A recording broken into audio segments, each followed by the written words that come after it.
दोस्तों, यदि आप भी अंडा खाते हैं तो सावधान हो जाइए, क्योंकि अंडा खाने से न केवल आपके सारे पुण्य नष्ट हो जाते हैं, बल्कि आने वाले जीवन में आपको कई तरह के कष्ट और परेशानियों का सामना करना पड़ता है। अंडा का सेवन करने से आप कई तरह के पापों के भागीदार बन जाते हैं, जिसकी वजह से आपको न केवल इस जन्म में बल्कि आने वाले कई जन्मों तक गरीबी, कष्ट और परेशानियों को भोगना पड़ता है।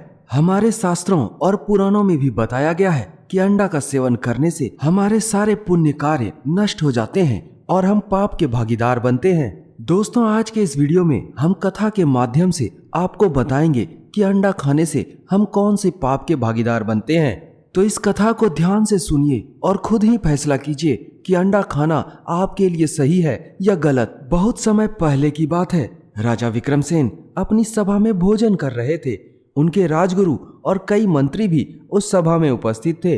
भोजन के दौरान राजा ने अपने महल के प्रधान रसोइये से पूछा, आज हमारे भोजन में क्या विशेष है?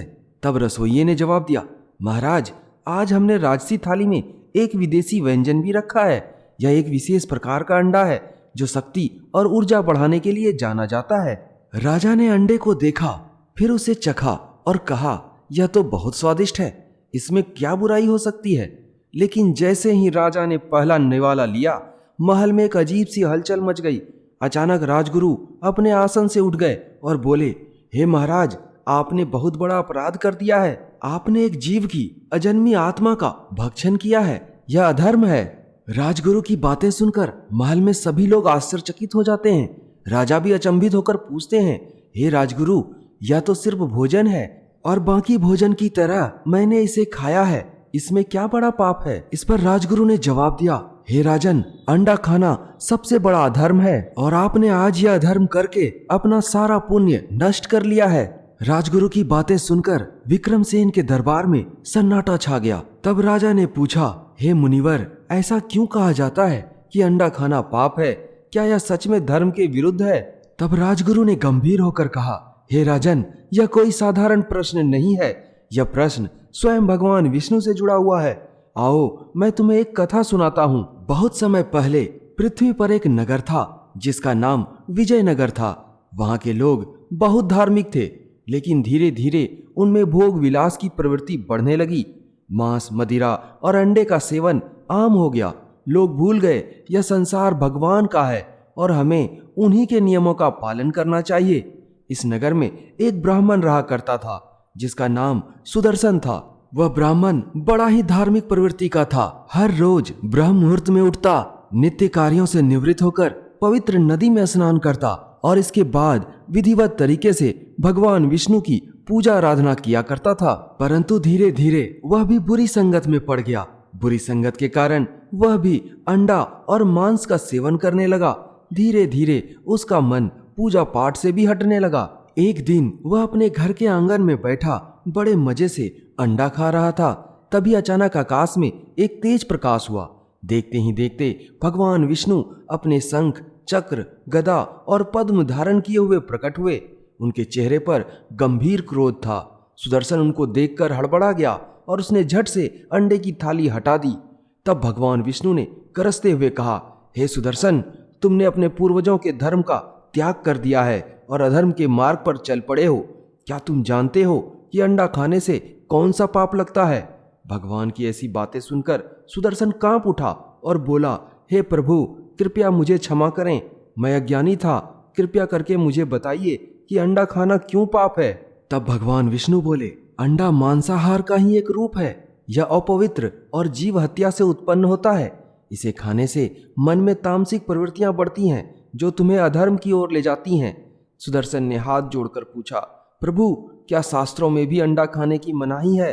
तब भगवान विष्णु बोले, हाँ, गीता, मनुस्मृति और गरुड़ पुराण में यह स्पष्ट लिखा है कि जो व्यक्ति जीव हत्या से उत्पन्न भोजन करता है वह अनेक जन्मों तक नरक में जाता है। भगवान की ऐसी बातें सुनकर सुदर्शन ने शर्म से सिर झुका लिया। उसे आभास हुआ कि वह कितनी बड़ी गलती कर चुका है। भगवान विष्णु ने अपनी दिव्य दृष्टि से उसे दिखाया कि शास्त्रों में अंडा खाने को किस प्रकार निषिद्ध बताया गया है। भगवान विष्णु ने गरुड़ पुराण का उल्लेख करते हुए कहा, जो व्यक्ति मांस, अंडा या मदिरा का सेवन करता है वह मृत्यु के बाद भयंकर यमदूतों द्वारा नरक में ले जाया जाता है। वहां उसे असहनीय यातनाएं सहनी पड़ती हैं। गरुड़ पुराण में और भी कहा गया है कि मांसाहार और अंडा भक्षण करने वाले को मृत्यु के बाद कुंभीपाकम नरक में भेजा जाता है, जहां उसे जलते हुए तेल में उबाला जाता है। भगवान के मुंह से ऐसे वचन सुनकर सुदर्शन की आंखों में आंसू आ गए। उसने कांपते हुए स्वर में पूछा, प्रभु, क्या केवल मांसाहार करने वाले ही नरक में जाते हैं? तब भगवान विष्णु बोले, केवल मांसाहार ही नहीं, बल्कि जो अंडे और जीव हत्या से उत्पन्न किसी भी पदार्थ का सेवन करता है वह भी पाप का भागी बनता है। इसके बाद भगवान विष्णु ने भगवत गीता का उल्लेख करते हुए कहा कि भगवत गीता में स्पष्ट रूप से बताया गया है कि तामसिक भोजन मन को अशांत और विक्षिप्त कर देता है। भगवत गीता के अध्याय 17 श्लोक 10 में कहा गया है, यातयाम गतरसम पूति पर्युषितम च यथिष्ठमपि चामेध्यम भोजनम तामस प्रियम।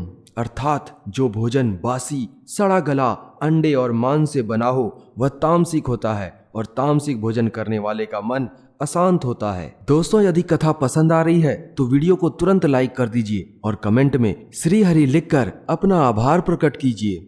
भगवान विष्णु मनुस्मृति का उल्लेख करते हुए कहते हैं, जो व्यक्ति जीव हत्या से उत्पन्न भोजन करता है वह अनेक जन्मों तक पशु योनि में जन्म लेता है।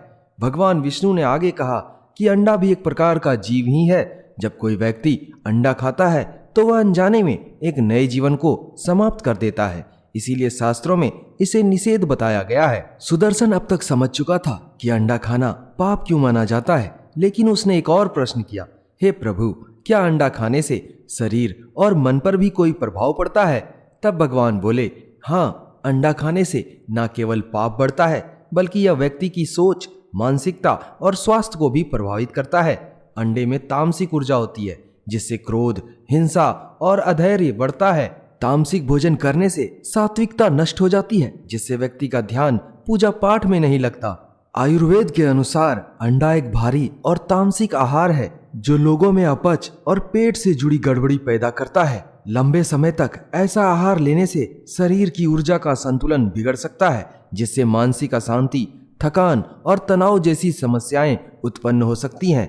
अब सुदर्शन पूरी तरह से समझ चुका था कि अंडा खाना न केवल धार्मिक दृष्टि से बल्कि आयुर्वेदिक और औषधीय दृष्टि से भी हानिकारक है।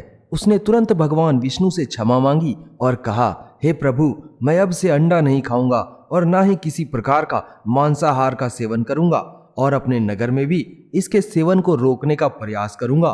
कृपया मुझे इस बार क्षमा कर दें। तब भगवान विष्णु ने प्रसन्न होकर कहा, जो व्यक्ति गलती के बाद उसे सुधार ले वही सच्चा भक्त होता है। यदि कोई अज्ञानता में पाप कर दे लेकिन फिर पश्चाताप कर ले और धर्म के मार्ग पर लौट जाए तो मैं उसे क्षमा कर देता हूँ। यह कहकर भगवान विष्णु अंतर्धान्य हो गए। इस प्रकार से राजगुरु ने अपनी कथा का समापन किया, जिसे सुनकर राजा विक्रमसेन गहरे सोच में पड़ गए। उन्होंने श्रद्धा से सिर झुकाया और कहा, हे महात्मन, आपने जो कथा सुनाई वह मेरे हृदय को छू गई। अब मुझे समझ आ गया है कि भगवान विष्णु की मर्यादा का उल्लंघन करना कितना बड़ा पाप है। राजा की पश्चाताप भरी बातों को सुनकर राजगुरु मुस्कुराए और कहा, हे राजन, यह कथा केवल सुनने के लिए नहीं है बल्कि इससे शिक्षा ग्रहण करना आवश्यक है। अन्न का चुनाव केवल स्वाद के लिए नहीं बल्कि धर्म और शरीर की शुद्धता के आधार पर करना चाहिए। अंडा, मांस और अन्य तामसिक आहार मनुष्य के चित्त को मलिन कर देते हैं और उसे भक्ति के मार्ग से दूर ले जाते हैं। राजगुरु की बातों को सुनकर राजा विक्रमसेन ने राजगुरु को प्रणाम किया और प्रतिज्ञा ली कि वे स्वयं भी सात्विक आहार का पालन करेंगे और अपने राज्य में भी धर्म सम्मत आहार का प्रचार करेंगे।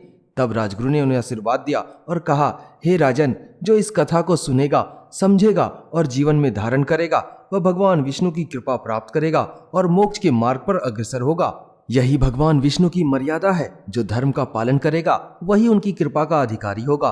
राजा विक्रमसेन ने राजगुरु के चरणों में सिर झुकाया और पूरी निष्ठा से भगवान विष्णु की आराधना करने लगे। दोस्तों, इस कथा के माध्यम से हमने आपको बताना चाहा कि अंडा खाना पाप है या नहीं। धार्मिक दृष्टिकोण से अंडा खाना पाप है क्योंकि यह मांसाहार का ही एक रूप है और जीव हत्या से उत्पन्न होता है। वैज्ञानिक दृष्टिकोण से अंडा खाने से क्रोध, मानसिक अशांति और कई शारीरिक समस्याएं हो सकती हैं और आध्यात्मिक दृष्टि से अंडा सात्विकता को नष्ट करता है और मन को तामसिक बना देता है। तो क्या अब भी आप अंडा खाएंगे या भगवान विष्णु की बात मानकर इसे छोड़ देंगे? कमेंट करके जरूर बताएं। और यदि वीडियो पसंद आया तो लाइक, शेयर और कमेंट करें। अपने विचार जरूर बताएं कि आप इस विषय में क्या सोचते हैं। जय श्री हरि विष्णु भगवान महाराज की जय।